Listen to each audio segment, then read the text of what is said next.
어려서부터 교회를 다니신 분들은 아마 요나서에 대해서 요나에 대해서 한 번쯤은 다 들어보셨을 거예요. 요나 하면 어떤 그림이 떠오르시나요? 고래 뱃속에서 요나 선지자가 기도하고 있는 모습이 떠오르시는 분들이 많을 거예요. 요나서는 사장으로 이루어진 아주 짧은 예언서입니다. 요나서는 이렇게 시작합니다. 요나서 1장 1, 2절입니다. 여호와의 말씀이 아미떼의 아들 요나에게 임하니라. 이르시되 너는 일어나 저 큰 성읍 니느웨로 가서 그것을 향하여 외치라. 그 악독이 내 앞에 상달되었음이니라. 요나는 선지자입니다. 선지자는 하나님의 특별한 부름을 받아서 하나님의 말씀을 선포하는 자입니다. 그래서 선지자들은 하나님의 말씀이 임하면 그 말씀을 가감없이 사람들에게 선포해야 합니다. 성경 속에 여러 선지자들이 나오는데요. 예레미야의 경우에는 하나님께서 자신의 민족들에게 임박한 심판이 이르렀음을 선포하라고 하나님의 말씀을 듣습니다. 동족들에게 가서 이제 우리나라는 곧 망하게 될 거야. 이렇게 전하다 보니 반역자라고 예레미야를 핍박하며 또 음모론을 꾸미기도 하고요. 나중에 수감되기까지 합니다. 이렇다 보니 예레미야는 자신이 태어난 날을 저주하기까지 합니다. 내가 왜 태어나서 이렇게 고통을 겪을까? 그의 삶이 얼마나 고단했는지 알 수 있습니다. 또 호세아의 경우에는요, 더 심한 것 같아요. 하나님께서 매춘 부인 고멜과 결혼하고 그와 자녀를 낳으라고 합니다. 호세아는 그 음란한 여인을 취함으로 하나님께서 그 음행한 이스라엘을 여전히 사랑하고 계심을 그의 삶으로써 하나님의 메시지를 전하라고 하나님이 그렇게 명령을 하신 거예요. 선지자들은 이처럼 하나님의 말씀이 임하면 그 말씀을 백성들에게 전해야 했습니다. 그것이 어렵고 힘든 일일지라도 말이죠. 그런데 요나는요, 굉장히 특별하게도 하나님의 이 부름 앞에 도망갑니다. 니느웨로 가서 그들의 패악함을 이제 하나님이 더 이상 참을 수 없다고 전하라고 말씀하였는데 다시스로 향하는 배를 타고 도망칩니다. 니느웨가 어떤 곳이냐면 아수르란 나라의 수도인데요. 이 아수르는 역대 이스라엘 민족들을 끊임없이 괴롭혀온 나라입니다. 그리고 장차 북이스라엘은 이 아수르란 나라에 의해서 멸망당하고 맙니다. 이처럼 적국이라고 할 수 있는 나라에 가서 하나님의 말씀을 전했을 때 그들이 회개하고 돌이키면 하나님께서 그들을 멸하지 않으실 거기 때문에 요나는 그것이 싫어서 도망간 겁니다. 요나는 니느웨와는 정반대되는, 니느웨는 동쪽에 있었다면 서쪽으로 향하는 다시스를 향해 배를 탑니다. 요나의 배는 큰 풍랑을 만나게 됩니다. 하나님께서 요나의 그 발걸음을 돌이키기 위해서 큰 폭풍우를 보내신 거예요. 배는 집채만한 파도에 덮쳐지고 곧 산산조각 날 것 같습니다. 배에 탄 선원들은 자신의 배를 가볍게 하기 위해서 짐들을 바다에 던지고 그들이 믿는 신들을 향해 소리 지릅니다. 구원해달라고, 도와달라고 울부짖습니다. 이런 가운데 요나는 배 아래에서 잠을 자고 있습니다. 잠을 자고 있는 요나에게 선장이 다가와 그를 깨우며 당신의 신에게도 기도하라고 합니다. 그리고 선원들은 이 풍랑이 누구 때문에 기인하게 됐는지 제비 뽑기를 하자고 해요. 제비를 뽑았는데 요나가 뽑힙니다. 요나는 자신이 하나님의 말씀을 거역하고 도망쳤기 때문에 이 풍랑이 일어났다는 걸 알고 자신을 배에서 던지라고 합니다. 배에서 던져진 요나는 큰 파도에 덮쳐져서 바다 깊은 곳으로 휩쓸려 갑니다. 그의 머리는 해초가 휘감기고 그의 숨이 사그러져 갈 때 하나님께서 우리가 잘 알고 있는 그 물고기를 보내십니다. 물고기가 요나를 삼키게 되고 요나는 이 물고기 뱃속에서 기도를 하게 됩니다. 그 기도 내용은 하나님을 찬양하는 기도예요. 자신의 생명을 구원해 주신 하나님을 찬양하고 그리고 하나님께 자기가 약속한 것을 이행하겠다고 말합니다. 하나님은 물고기에게 말씀하세요. 요나를 해변으로 토해내라. 요나에게 이제 두 번째로 하나님의 말씀이 임합니다. 니느웨에 가서 그들의 악독을 더 이상 참을 수 없음을 전하라고 말씀하십니다. 요나는 이제 곧장 니느웨로 향합니다. 니느웨는 아주 큰 성이라고 해요. 가로질러 3일 길을 가야지 다 갈 수 있는 큰 성인데 요나는 가서 단 하루 하나님의 말씀을 선포합니다. 근데 그 선포 내용 또한 굉장히 불친절해요. 니느웨가 40일이 지나면 멸망할 겁니다. 왜 그들에게 이러한 멸망이 임하는지 그런 이유에 대해서 설명이 없습니다. 40일이 지나면 멸망하리라. 그 이야기를 들었을 때 꼭 저주하는 것 같은 느낌도 드는 것 같아요. 이렇게 매정한 요나의 선포임에도 불구하고 니느웨 사람들이 회개를 합니다. 그들은 돌이키고 하나님을 믿고 죄를 뒤집어 쓰고 베옷을 입고 하나님께 기도합니다. 이 백성들의 소식을 들은 왕은 조서를 만들어서 곳곳에 보냅니다. 모든 사람들과 모든 짐승들이 금식하며 하나님께 기도하라고요. 그러면 우리가 이렇게 힘써 기도하면 하나님께서 우리를 혹시 구원해 주시지 않을까 기대하며 기도하라고 합니다. 그래서 니느웨는 여러분들이 잘 아시는 것처럼 재앙이 임하지 않습니다. 하나님께서 그들에게 회개를 들으시고 재앙을 내리지 않으시죠. 하나님의 뜻이 이루어진 것입니다. 하나님이 원하시는 건 니느웨에 가서 요나가 전했을 때 그들이 회개하고 돌이키는 것이었습니다. 이 하나님께서 재앙을 내리지 않으시자 요나의 반응은 어떤지 우리 4장 1절을 한번 보겠습니다. 요나가 매우 싫어하고 성내며 요나는 화가 머리끝까지 차올랐습니다. 그래서 하나님한테 울부짖습니다. 분노를 쏟아붓습니다. 하나님 어떻게 이러실 수가 있냐고. 내가 하나님 자비롭고 노하기를 더디하시는 분인 줄 내가 이미 알고 있었기 때문에 다시스로 도망친 거였다고. 그동안 우리를 괴롭히는 그 니느웨 사람들을 보았을 텐데 어떻게 그들을 구원하실 수 있냐고. 그들이 구원받는 것을 보느니 차라리 나를 죽여달라고 하나님께 이렇게 따집니다.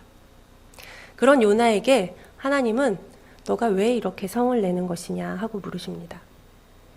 근데 하나님의 이러한 질문에도요, 요나는 아무런 안중이 없는 것 같아요. 여전히 화만 내고 있습니다. 화를 내며 씩씩거리며 동쪽 도성을 나갑니다.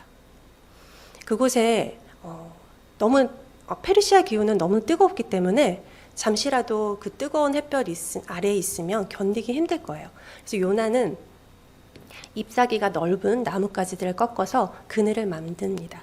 그래서 그 아래에 앉아서 도성을 바라보고 있어요. 혹시라도 그 도성이 무너지지 않을까, 하나님께서 혹시라도 저들을 멸하지 않을까 기대하면서 바라보고 있습니다. 그런 요나에게 하나님께서는 박넝쿨을 자라게 하셔서 그늘을 드리워줘요. 그늘 아래에 쉬고 있으니 요나는 마음이 점점 누그러지고 아주 마음이 기뻐했다고 성경에서는 말하고 있어요. 살맛이 났다고 말하고 있어요. 그런데 하나님이 이번에는 또 벌레를 보내십니다. 벌레를 보내셔서 이 벌레가 나무 잎사귀를 다 갉아먹어 새벽녘에 됐을 때 이 그늘은 다 사라지고 나무는 시들어버리고 말았어요. 해는 솟았고 하나님은 이번에는 푹푹 찌는 동풍까지 보내십니다. 이 뜨거운 햇살 아래서 있다 보니 요나는 정신이 혼미해지기 시작했고 그 가운데 하나님께 이렇게 말합니다. 하나님, 저를 죽여주십시오. 차라리 죽는 게 낫겠습니다. 그러자 하나님은 그런 요나에게 너가 왜 이렇게 화를 내는 것이냐라고 또 물으십니다. 너가 이 박넝쿨 때문에 나한테 왜 이렇게 화를 내는 것이니? 물으십니다. 그때 하나님의 그 질문에 요나의 대답은 없고요. 또 이렇게 말씀하세요. 요나서 4장 10절 11절 말씀입니다. 여호와께서 이르시되 내가 수고도 아니하였고 재배도 아니하였고 하룻밤에 났다가 하룻밤에 말라버린 이 박넝쿨을 아꼈거든. 하물며 이 큰 성읍 니느웨에는 좌우를 분별하지 못하는 자가 12만 명이요 가축도 많이 있나니 내가 어찌 아끼지 아니하겠느냐 하시니라. 요나서는 1장부터 4장까지 곳곳에서 하나님께서 창조주 하나님이심을 말하고 있습니다. 풍랑을 일으키시는 하나님, 물고기를 보내시는 하나님, 또 벌레를 보내시는 하나님, 또 박넝쿨이 솟아나게 하고요. 해가 솟고 동풍을 보내시기도 합니다. 곳곳에서 하나님께서 창조주이심을 말씀하고 있어요. 근데 이 창조주이신 하나님은 당신이 이 세상을 창조하셨기에 이 세상의 모든 것들을 아끼신다고 말하고 있습니다. 요나야, 너 박넝쿨도 아꼈지. 너가 미워하는 그 니느웨 사람들은 너는 미워하고 있지만 이 사람들도 내가 냈다. 이 사람들도 나로부터 창조되었다. 그런데 내가 어찌 이들을 아끼지 아니하겠니? 하고 말씀하시는 겁니다. 하나님께서는 창조주 하나님이시기에 이 세상의 모든 것을 아끼신다는 것을 요나서는 말씀해 주고 있습니다. 그래서 하나님을 믿는 사람으로 산다는 것은 아끼는 사람으로 사는 거라고 우리에게 알려주고 있습니다. 요나는 이 박넝쿨 교훈을 통해서 하나님의 마음을 깨달았을까요? 성경에서는 그 후의 내용은 없습니다. 좀 전에 읽었던 4장 10절, 11절 말씀으로 끝이 나요. 이렇게 열려져 있는 상태로 끝이 나는 건 성경을 읽는 우리로 하여금 그럼 당신은 어떻게 하겠습니까? 하고 물으는 것 같습니다. 여러분들이라면 어떻게 하시겠습니까? 신앙생활을 하다가 보면 하나님의 뜻은 잘 아는 것 같아요. 매주 설교 말씀을 듣고 성경을 읽다 보면 하나님이 원하시는 게 이런 삶이구나 라는 거는 잘 아는데 우리가 막상 그 삶을 살아내는 것은 어렵다 느껴질 때가 많이 있습니다. 그런데 우리가 어떻게 하면 이렇게 하나님의 말씀대로 잘 살아낼 수 있을까요? 하나님의 뜻은 요나도 아주 잘 알았죠. 근데 그 하나님의 말씀을 정말 그 뜻하신 대로 잘 살아내지는 못했어요. 성경 속에서 하나님의 말씀대로 가장 잘 산 분이 누구셨을까요? 예수님이셨을 거예요. 예수님은 하나님의 마음을 가장 잘 알았기 때문에 하나님의 뜻을 잘 따라 살 수 있으셨을 거예요. 마태복음 9장 35절, 36절 보면은요, 예수께서 모든 도시와 마을에 두루 다니사 그들의 회당에서 가르치시며 천국 복음을 전파하시며 모든 병과 모든 약한 것을 고치시니라. 무리를 보시고 불쌍히 여기시니 이는 그들이 목자 없는 양과 같이 고생하며 기진함이라. 예수님은 사람들을 보시며 긍휼히 여기셨다고 말씀하고 있습니다. 하나님의 마음과 닿아 있습니다. 그들이 마치 목자 없는 양처럼 기진하고 너무 불쌍해 보였던 거죠. 하나님의 마음과 참 닮아 있죠. 그래서 그들에게 천국 복음을 가르치시고 약한 자들을 고쳐주셨습니다. 예수님에게도 아끼시는 마음이 있습니다. 예수님은 자기를 조롱하고 모욕하는 자들까지 또 품으셨습니다. 누가복음 23장 34절에 아버지 저들을 사하여 주옵소서 자기들이 하는 것을 알지 못함이니이다 하시더라. 지금 이 말씀은 예수님께서 십자가상에서 하신 말씀입니다. 예수님이 십자가에 달려 계실 때 군병들은 예수님의 옷가지를 나눠 가지며 제비뽑기하며 예수님을 모욕하고 조롱하였습니다. 그런 이들을 보시며 예수님이 그들을 위해 기도하고 계십니다. 그들도 긍휼히 보시며 기도하고 계십니다. 예수님은 어떻게 이처럼 하나님의 마음과 닿을 수 있었을까요? 저 스스로 질문을 하게 되었는데 제가 찾은 답은 바로 기도였습니다. 복음서에 보면 예수님은 늘 기도하시는 분으로 나옵니다. 무리와 함께 있을 때나 홀로 계셨을 때나 또 사역을 시작하시기 전이나 후나 또 새벽이나 늦은 밤이든지 예수님은 늘 기도하셨어요. 마가복음 1장 35절에서 새벽 아직도 밝기 전에 예수께서 일어나 나가 한적한 곳으로 가사 거기서 기도하시더니 누가복음 22장 39절에서는 예수께서 나가 습관을 따라 감난산에 가시매. 예수님은 기도하는 게 습관이셨다고, 습관에 따라 기도하실 정도로 예수님은 늘 기도하셨던 거죠. 예수님은 기도하시면서 하나님의 마음을 알고 느끼지 않았을까요? 제가 20대 후반에 교회에서, 저희 모 교회에서 4개월 동안 교육 훈련을 받고 마지막 일주일간은 이렇게 선교 여행을 하는 그런 교육 과정을 제가 참여한 적이 있었는데, 선교 여행을 일본으로 가게 되었어요. 근데 일본에서 신사를 방문하였는데, 거기서 어떤 한 일본인이 큰 항아리에 어떤 종이 같은 걸 넣고 잠시 기도하는 모습을 멀리서 떨어져 보게 되었습니다. 그 모습을 보니 그냥 마음속으로 기도가 되더라고요. 그래서 하나님, 이 땅에도 복음이 전하여서 저렇게 헛된 것을 의지하고 믿는 것이 아니라 저들에게도 복음이 전해져 하나님을, 그 사랑을 알 수 있게 해달라고 기도하였는데, 그 기도하는 가운데 제 마음이 너무나 아픈 거예요. 한 번도 본 적도 없고 어떠한 관계도 없는 그들이었는데, 그 기도하는 가운데 너무 마음이 아파 눈물을 흘리며 기도하게 되었어요. 그래서 그 기도가 다 끝난 다음에 제가 깨달은 것은, 이 마음이 하나님 아버지의 마음인가 보다였습니다. 요나가 처음 하나님의 말씀이 임했을 때 다시스로 도망치지 않고 하나님께 기도했으면 어땠을까요? 하나님, 저는 니느웨 사람들이 너무 싫습니다. 그들이 지금껏 얼마나 우리를 괴롭혔는지 하나님 다 아시잖아요. 그런데 그들에게 가서 회개하라고 전하라고요? 싫습니다. 저는 저들이 멸망했으면 좋겠습니다. 하지만 하나님께서 그렇게 하라 하시니 전 어찌합니까? 저를 도와주십시오. 그렇게 하나님께 기도했으면 하나님이 요나에게 하나님의 마음을 알게 해주시지 않았을까요? 요나야, 내가 너를 아끼듯 나도 그들을 아낀다. 너가 나의 긍휼과 자비를 얻었듯 그들도 나의 자비와 긍휼이 필요하다.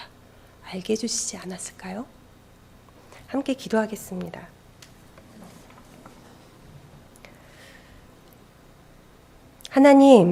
하나님께서 모든 존재를 아끼시고 품으신다는 것을, 우리 또한 그러한 마음으로 세상을 품기 원하신다는 것을 알았습니다.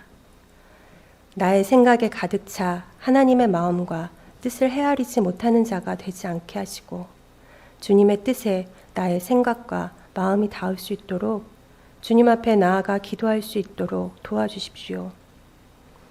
나를 힘들게 하고 이해되지 않는 그 사람에게까지도 하나님께서는 긍휼의 마음을 갖고 계시며, 그 또한 주님의 은혜가 필요한 존재임을 알고 분열이 아닌, 나와 너가 아닌 우리가 될 수 있게 하여 주십시오. 주님, 이 땅에는 아직도 주를 몰라 마음이 가난하고 눌려있는 자들이 있습니다. 그들을 향해 주님과 같이 긍휼의 마음을 갖게 하시어 그들에게도 주의 은혜를 전하는 삶이 되게 하여 주십시오. 예수님 이름으로 기도합니다. 아멘.